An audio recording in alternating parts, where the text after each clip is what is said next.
But I do want to focus on Caleb Williams because the idea that he doesn't care about football enough or that it's not important enough to him. This dude jumped in his mother's arms and cried. Now, there are a lot of people who were critical and remain critical of him. Okay? I didn't love it. I just got to say, I didn't love that. However you felt about it, I'm not even trying to discuss that. I'm saying however you felt about it, it's hard to marry that image with the idea that he doesn't care or that it's not important to him. If anything, it may be too important to him.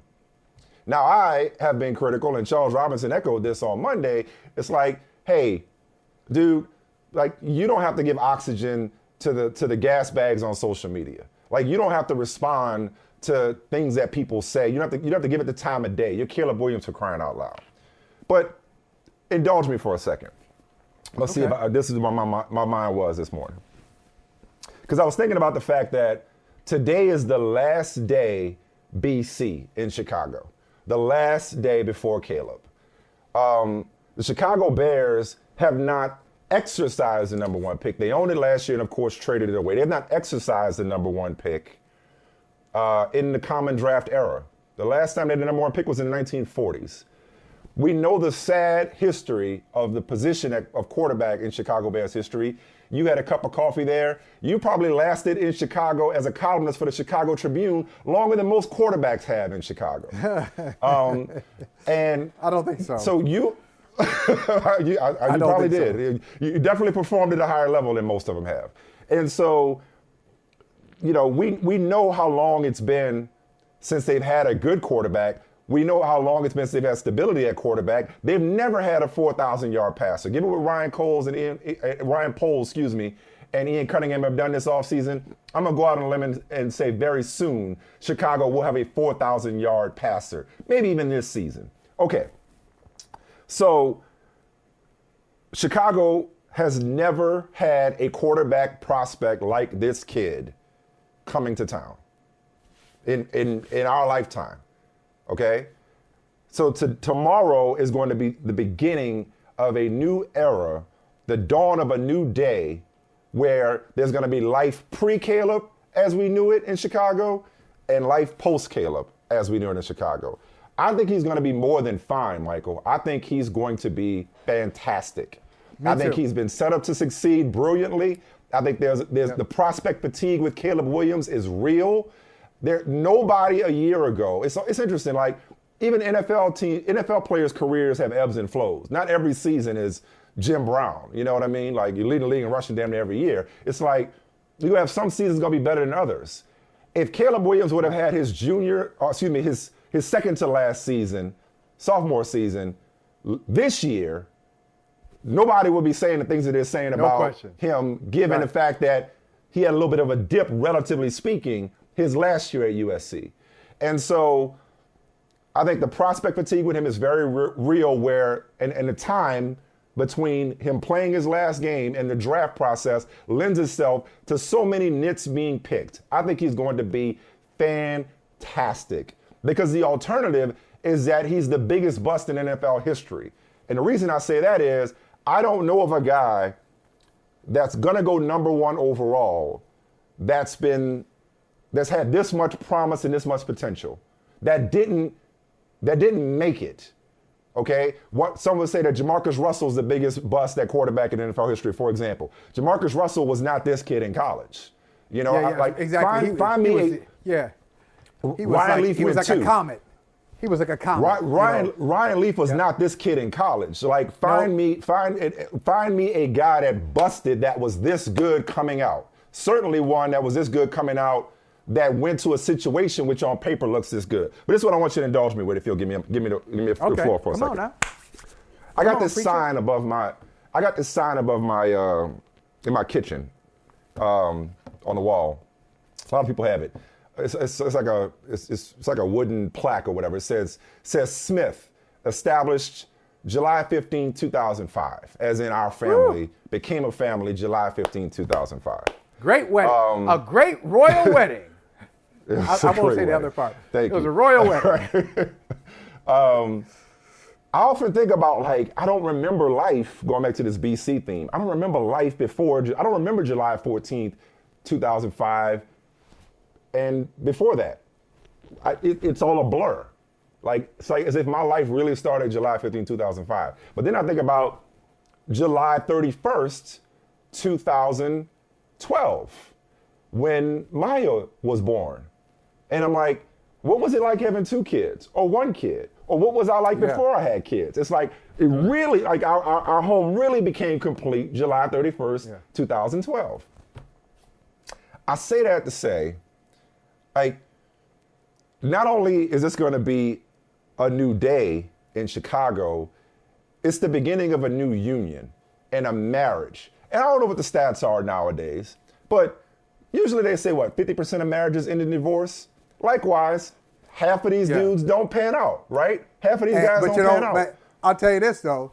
Average marriage in the United States lasts 9 years. So if they can get 9 years, if Caleb Williams and the Bears can make it 9 years, there you go. Pretty good. There you go. Pretty good. Get to 10. All right, so not bad. I'm about to land this plane. Like, Michael, where are you going with this? All right, it's made sense in my head this morning. Where are you going with this? It made sense in my head. It made sense in my head in the shower. Where are you going with this? Where I'm going is, it's like, talk about my wedding. We played Love Ballad by Jeffrey Osborne, right? My stepdad, Bobby J. He sang Love Ballad by Jeffrey Osborne. And there's a line in Love Ballad that says, what we have is much more than they can see. So, to your point, all that matters when it comes to Caleb Williams and this union that no man can put us under, this union between Caleb Williams and the Chicago Bears, is what the Chicago Bears think about Caleb Williams. Do they love Caleb Williams? Does Caleb Williams, despite people trying to object, people are trying to speak now, forever hold their peace about whether Caleb Williams should pull an Eli Manning and say, I don't want to play for the Chicago Bears. No, that's not happening. They are going through with this marriage. They will say, I do tomorrow. Like, no matter what anybody tries to say on the outside about who Caleb Williams is or who the Chicago Bears have been, as long as they come together and love each other and commit to each other. And frankly, who Caleb Williams is at 22 years old, am I preaching? Is this good for somebody? Is this good for somebody right now? I don't know who this is whoever for. Caleb Williams is, right? Whoever Caleb Williams is at 22 years old, God, I hope to God that he's not that person at 25. I hope he's not that person at 30. These two entities can grow up together.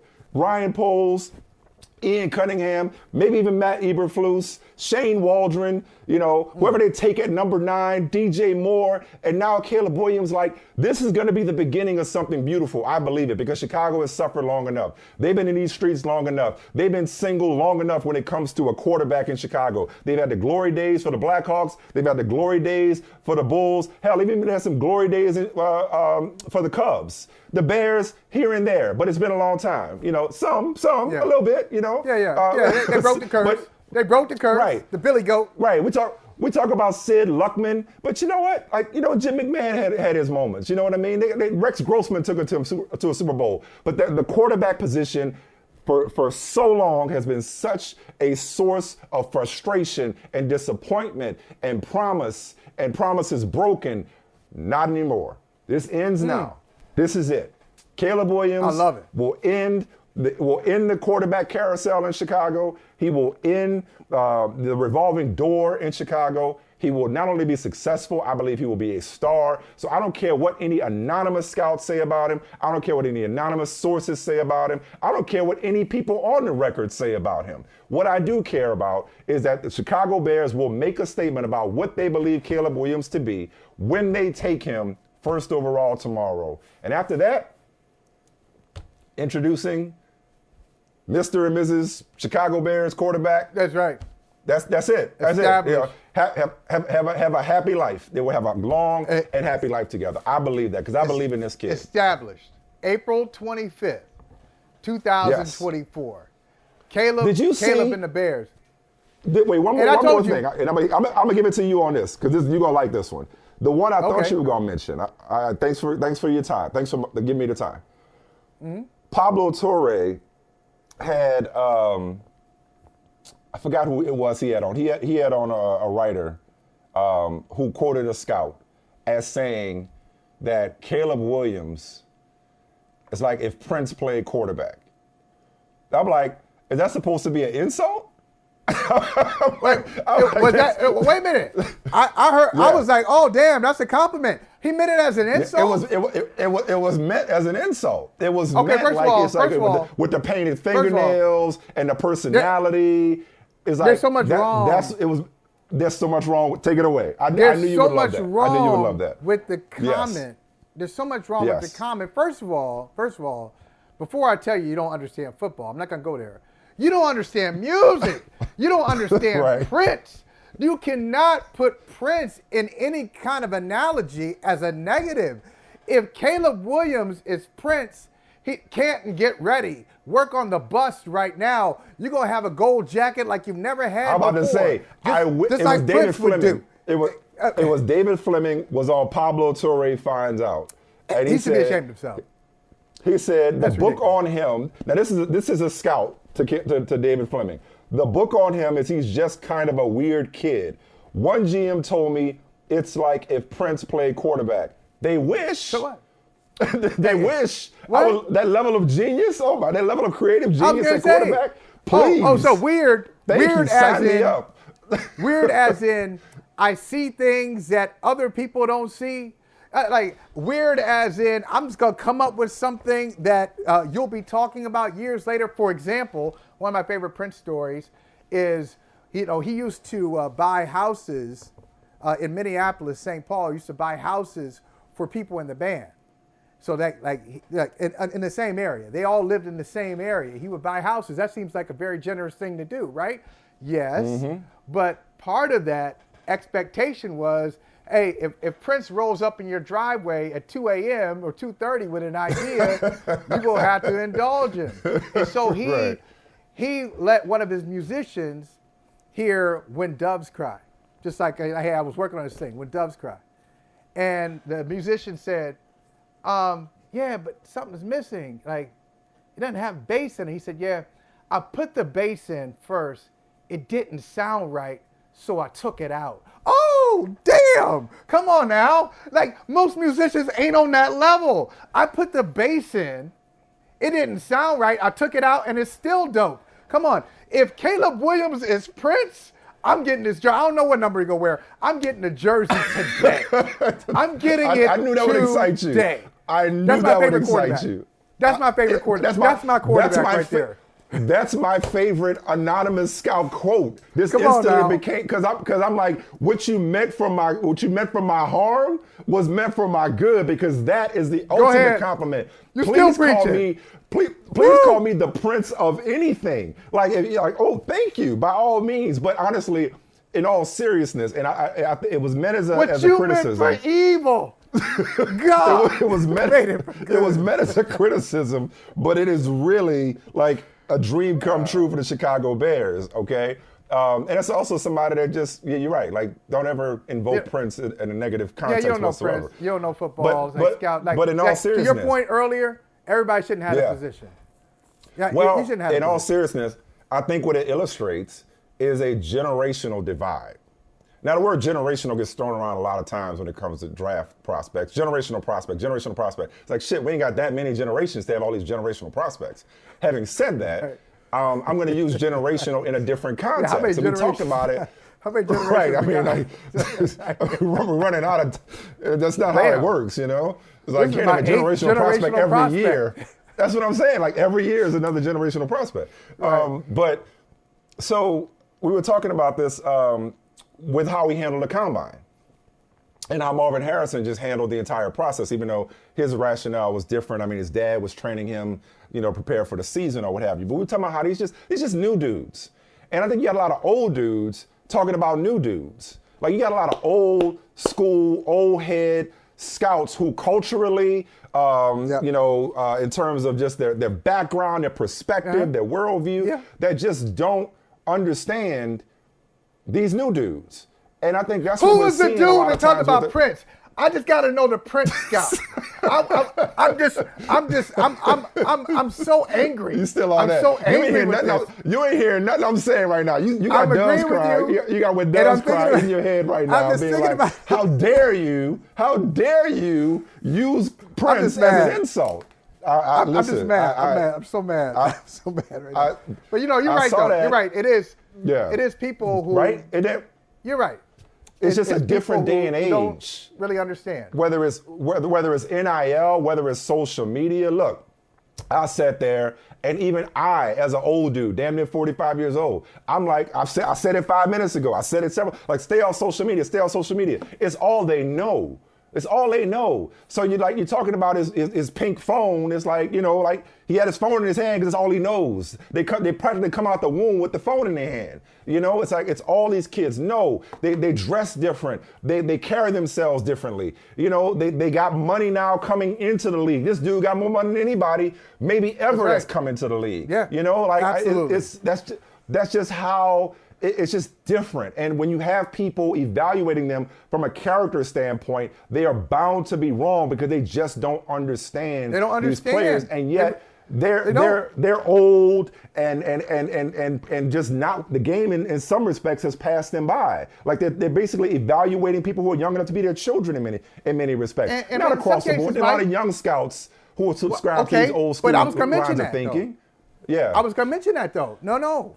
Because some of the young scouts, they're biologically young, but they get the NFL culture is so far behind. So to fit in, these biologically young guys start thinking like the old guys, and they're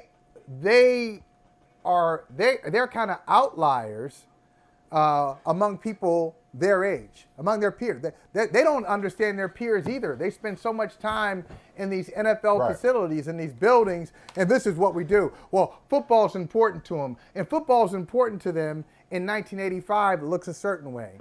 In 2000, it looked a certain way. They don't understand social media. They don't understand the obsession with the phone. Now, look, Michael, I know you've seen this. We've talked about it with our sons. Your son, Mason, is he 15? About to be 16? About to be 15, yep.